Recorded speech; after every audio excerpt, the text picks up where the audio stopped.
Missile defense systems are intended to safeguard a country against imminent ballistic missile attacks. Amongst all the missile defense systems in the world today, we've picked the two well-known missile defense systems of USA and Russia, that is the THAAD and S-400. We all know the S-400 missile system is touted to be a rival to the US THAAD, so let's compare.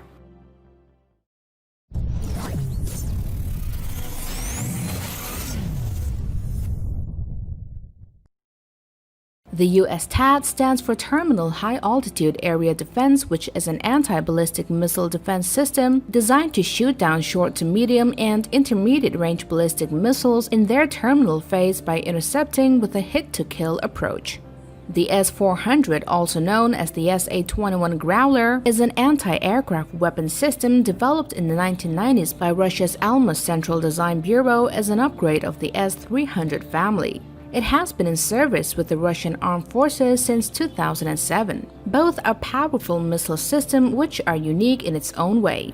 THAAD operates in a unique battle space intercepting both endo and exo-atmospheric short to intermediate range ballistic missiles. The THAAD interceptor carries no warhead but relies on its kinetic energy of impact to destroy the incoming missile, while the S-400 carries a direct explosion warhead. The S-400 missile system has about 8 launchers, each of which has 4 missiles. Thus, if we consider the situation from the point of view of the divisions, then the cost of each S-400 is approximately $500 million, while the THAAD batteries include 6 launcher vehicles, each equipped with 8 missiles at a purchase cost of $800 million per battery. Talking about missile specifications, the THAAD missile is 6.17 meters in length and is equipped with a single-stage solid-fuel rocket motor and having a launch weight of 900 kilograms. The target object data and the predicted intercept point are downloaded to the missile prior to launch. The updated target and intercept data are also transmitted to the missile in flight. The Russian S-400 primarily uses the 48N6 missile series, and these missiles allow it to hit long-range aerial targets and are capable of intercepting ballistic missiles across a 60-kilometer radius, using in both cases a 143 kilograms high-explosive fragmentation warhead. The S-400 can also fire the 9M96E and 9M96E2, having a range of 40 kilometers and 120 kilometers. They are advanced surface-to-air missiles designed to engage a wide range of aerodynamics and ballistic targets in the most severe clutter and jamming environments with unprecedented effectiveness. The final missile series used by the S-400 is the 40N6E SAM, a long-range family that can extend the air defense capabilities of the system to 400 kilometers and having a flight altitude of up to 185 kilometers. The operational range and flight altitude of the THAAD missile is only 200 kilometers and 150 kilometers. The so-called 40N6E SAM has a maximum target speed of 17,000 kilometers per hour, which is 1.7 times more compared to the THAAD system. The THAAD missile is powered by a single-stage solid propellant rocket motor with thrust vectoring. The rocket motor is supplied by Pratt & Whitney Rocketdyne. After burnout, the booster is separated from the kill vehicle, which continues to the interception point. While the S-400 is powered with Yaroslav MZ-8424.10 diesel V12, which produces an output of 400 horsepower.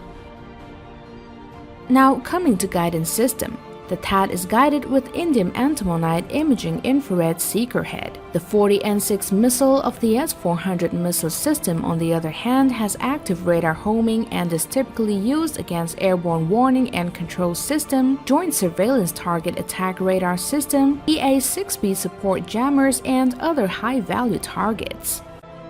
So, which of these two has a better radar? The THAAD system is provided by the Raytheon Systems ANTPY-2 ground-based radar for surveillance, threat classification, and threat identification.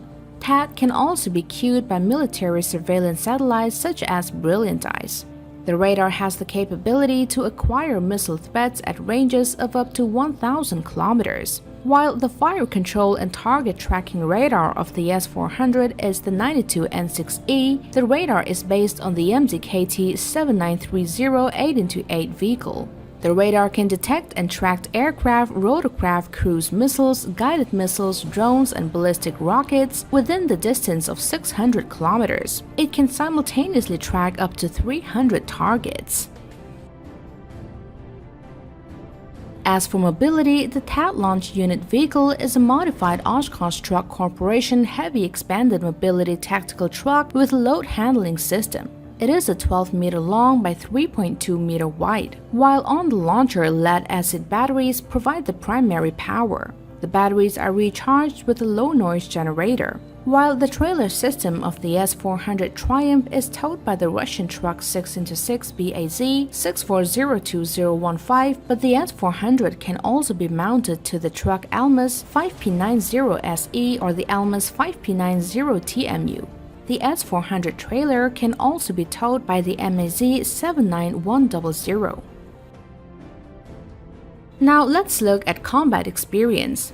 THAAD was originally scheduled for deployment in 2012, but initial deployment took place in May 2008. THAAD had been deployed in Guam, the United Arab Emirates, Israel, Romania, and South Korea. The S-400 is yet to be tested in battle, so there is no record of it having been fired during actual combat. The system has been deployed in Syria but have not engaged in any targets. There have been reports that the S-400 deployment effectively converted the Russian operating zone over Syria into a no-fly zone. Some Western media reports that US-led coalition and Israeli aircraft avoid the area covered by the S-400. The S-400 Triumph can destroy Tomahawk cruise missiles and other types of missiles and can also detect stealth aircraft. But how effective is the stealth objects detection capability is not known. The S-400 can detect other targets at all altitudes of their combat employment and at maximum ranges. This air defense missile system can simultaneously engage 36 targets, while the THAAD system has maintained a 100% success rate over its last 16 intercept tests since the beginning of its production. The system used a government-developed remote launcher kit in its 16th attempt in August 2019 for the first time to extend the range of the defended area. Both of them, I think, are unique in its own way.